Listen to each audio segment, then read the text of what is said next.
পিনাকি ভট্টাচার্যের দিক নির্দেশনায় একটা দল গঠিত হয়েছে যেটার নাম হচ্ছে আমজনতার দল, যার মূল নীতি হচ্ছে তিনটা: সার্বভৌমত্ব, সুশাসন, স্বনির্ভরতা। আমাদের সার্বভৌমত্ব নিয়ে শেখ হাসিনার আমলে আমরা বারবার কথা বলেছি যে আমাদের দেশটা আসলে কি স্বাধীন কিনা। তার এই 15 বছরের আমলটা আমাদের মনে হয়েছে যে আমরা কখনো ভারতের দাসী, কখনো ভারতের একটা অঙ্গরাজ্য, কখনো আমরা ভারতের পাঁচাটা একটা অঞ্চল, এরকম মনে হয়েছে। কারণ সার্বভৌমত্ব থাকতে দেয় না আমাদের দেশটাকে। সে কখনো সার্বভৌমত্বের যে সুযোগ সুবিধা, সার্বভৌমত্বের যে বিষয়গুলো, সেগুলো সে কখনো আমাদেরকে করতে দেয় না। আমাদেরকে একটা অঙ্গরাজ্য হিসেবে, ভারতের অঙ্গরাজ্য হিসেবে সে কিন্তু ট্রিট করেছে। আর ভারত আমাদেরকে সেই অঙ্গরাজ্য হিসেবে দেখেছে যে এখানে একটা পুতুল সরকার বসিয়ে রেখেছি, আর সে পুতুল সরকার যেভাবেই ইচ্ছে সেভাবে এই দেশের মানুষকে চালাবে, এই দেশটাকে চালাবে, আমার কাছে বিক্রি করবে, ওই দেশের সম্পদটাকে আমার কাছে দিবে, আমি খাবো।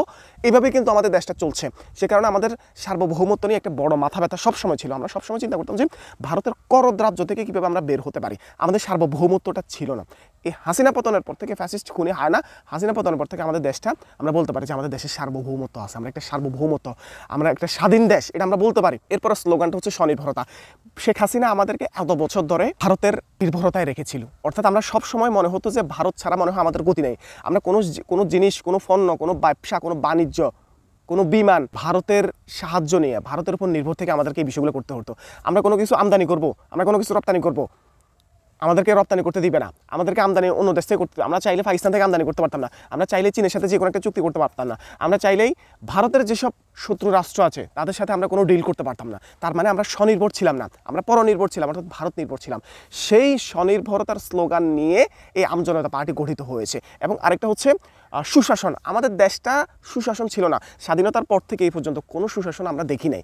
কোনো একটা সময়ও আমরা কিন্তু বাংলাদেশের মানুষ সুশাসনটা আমরা পাই নাই। আমাদের মধ্যে একটা হাহাকার সবসময় থাকতো যে এই দেশটা কখন সুশাসনের অন্তর্ভুক্ত হবে, কখন দেশের মানুষ সুশাসন হবে, যেখানে ন্যায় বিচার থাকবে, কোনো অন্যায় সেখানে মেনে নেওয়া হবে না, কারো প্রতি বৈষম্য করা হবে না, কাউকে অন্যায়ভাবে কারো সম্পদ নষ্ট করা হবে না, কারো প্রতি অন্যায় করা হবে না। এই যে সুশাসনের ব্যাপারটা, এগুলো কিন্তু আমরা পাই নাই। তো এই তিনটা নীতি, সার্বভৌমত্ব, স্বনির্ভরতা, সুশাসন, আমজনতা পার্টিটা গঠিত হয়েছে, যেটা পিনাকি ভট্টাচার্যের নতুন দল হিসেবে অনেকে বলছেন। পিনাকি ভট্টাচার্য ঠিক করে দিয়েছেন যে আমজনতার দল মানে এটা হচ্ছে সবাই মিলে। আমজনতা বলতে আমরা তো সবাই বুঝি, মানে একদম চাষা বুষা, কৃষক, ডাক্তার, শ্রমিক, ব্যারিস্টার, সবাই মানুষের যে সম্মিলিত, সেটাই হচ্ছে আমজনতা। সে আমজনতা নাম দিয়ে এই সংগঠনের কিন্তু যাত্রা শুরু হয়েছে। এবং কি কোথাও না কোথাও পিনাকি ভট্টাচার্য এবং ইলিয়াস হোসাইনরা এই দলটাকে নিয়ে ভালো অবস্থানে নিয়ে যাওয়ার চেষ্টা করবে। কারণ তারা হচ্ছে অনলাইনের কিং, বর্তমান বাংলাদেশের অনলাইন কিং বলা যায় ইলিয়াস হোসাইন, পিনাকি ভট্টাচার্যরা। তারা যেভাবে দেশপ্রেম দেখিয়ে, দেশপ্রেমের জন্য তারা দেশের জন্য যে কাজগুলো করে গিয়েছেন, দেশের শেখ হাসিনার আমলের এবং বিএনপির যে অপকর্ম, সব কিছু মিলাই দেশের মানুষ কোথায় আছে, কিভাবে আছে, কেমনে দেশের মানুষকে ঠকানো হচ্ছে, বিষয়গুলো দেখিয়ে অনলাইনের মাধ্যমে তুলে ধরে দেশের মানুষকে যেভাবে তারা সচেতন করেছেন, হাসিনার বিরুদ্ধে তার মানুষকে যেভাবে সোচ্চার করেছেন, এই ফ্যাসিস্টের বিপক্ষে যেভাবে মানুষকে সোচ্চার করে বাংলাদেশটাকে স্বাধীন করেছেন, হাসিনা মুক্ত করেছেন, তাদের অবদান অনস্বীকার্য।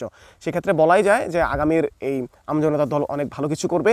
যার কারণ হিসেবে বলা যায় যে পিনাকি ভট্টাচার্য, ইলিয়াস হোসাইন, কনক সরোয়াররা সহ আরও যারা অনলাইন কিংরা, বাংলাদেশের শ্রেষ্ঠ সাংবাদিকরা যারা এই দলটাকে সাপোর্ট করতেছেন বা গাইড করতেছেন, তাদের দল তো এটা ভালো করবে, এটা স্বাভাবিক। আর তাছাড়া বিএনপির জন্য কিছুটা দুঃসংবাদ বলা চলে। কারণ বিএনপির লোকজনরা যেভাবে অপকর্মে জড়িয়ে পড়তেছে, আওয়ামী লীগের যেসব অপকর্ম আমরা ওই সময় দেখতাম, সেসব অপকর্মগুলো কিন্তু বিএনপির লোকজন করতেছে। যার কারণে বিএনপির লোকজনদের বিপক্ষে, মানে বিএনপির বিপক্ষে অবস্থান নিয়েছে পিনাকি ভট্টাচার্য, ইলিয়াস হোসাইন আর অন্যান্য যে সাংবাদিকরা রয়েছে তারা।